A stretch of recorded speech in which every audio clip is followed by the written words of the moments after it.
Një 50 vjeçar mbeti plagosur pas një atentati me armë zjarri të ndodhur mbrëmjen e së premtes në lagjen numër 4 të Sarandës. Viktima është Thimio Rubati, i cili u sulmua pranë biznesit të tij nga dy persona të maskuar që lëviznin me një motomjet. Sipas të dhënave paraprake të hetimit, autorët kanë qelluar disa herë me armë zjarri në drejtim të Rubatit, duke e lënë të plagosur rënd. Ai u transportua fillimisht në spitalin e Sarandës dhe më pas u dërgua për mjekim të specializuar në Janin për shkak të gjendjes së rënduar shëndetësore. Menjëherë pas ngjarjes, policia ngriti postobllogje dhe ushtroi kontrolle në hyrje-dalje të qytetit, por autorët arritën të largoheshin.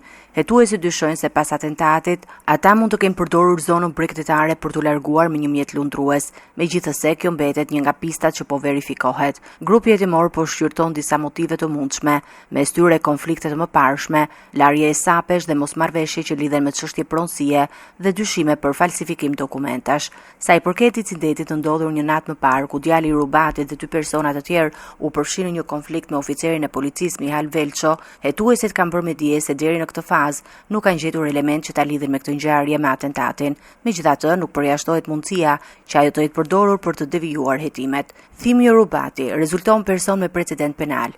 Ai është arrestuar më herët për vepra të ndryshme penale në Shqipëri, por edhe në Greqi.